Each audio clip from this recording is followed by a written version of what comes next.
இது நம்ம all India பயணத்தோட episode 9. Gokarna ஹாஸ்டல்ல ஸ்ட்ரேஞ்சரா மீட் பண்ணோம். இப்போ கோவால ஒண்ணா சுத்திட்டு இருக்கோம். எல்லாம் பார்ட்டி நடக்கும், அது நடக்கும். நாங்கள் பாகா ரொம்ப ஹைப் பண்ணாங்க. அப்படி இருக்கான்னு பார்க்கலாம். Bro colourful man.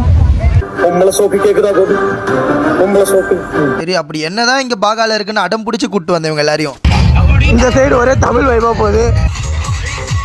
எங்க சுத்தி பார்த்தாலும் ஒரே செட்டப். சாங் மட்டும் ஹிந்தி இங்கிலீஷ்னு ஒரு இடத்துல ஒரு டிஜே. அப்படியே தலை வலி வந்ததுதான் வந்துட்டேன். வேற வழி கிடையாது. கையில இந்த ஒரு கலர் பேண்டை போட்டு பக்கத்துல இருக்க உட்கா ஷாப் போனோம். அங்க வந்து உட்காந்து பார்க்கும் போதும் ஒரு பொருளும்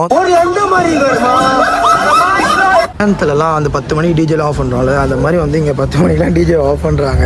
வேற வழி இல்லாம அந்த இடத்துல இருந்து ஜிலோ ஆயிட்டோம். ஒரு ஃபேமிலியாவும் ஒரு ஃப்ரெண்ட்ஸ் கூட வரும்போது ஒரு பக்காவான இடம் தான். நீ என்னடா சொல்றது, எங்களுக்கு தெரியும், நீ சூத்த மூடு. சரி, நான் ஹாஸ்டல்ல விட்டுட்டு உனக்கு கோவானா என்ன நாளைக்கு காமிக்கிறேன்டா சொன்னாரு. அப்படியே ஹாஸ்டலுக்கு மேல வந்தா தூங்கவே இல்லை. கிட்டத்தட்ட 5 மணி மேல ஆச்சு. முக்கிய பதிவு, நான் ஒரு மிகப்பெரிய டீ டோட்டலர். அடுத்த வீடியோல கொஞ்சம் சிக்கமான வீடியோலாம் வரப்போகுது. அப்படியே நம்ம இன்ஸ்டாகிராமை ஃபாலோ பண்ணாதான் ஃபாலோ பண்ணிக்கோங்க. அடுத்த வீடியோல சந்திக்கிறேன்.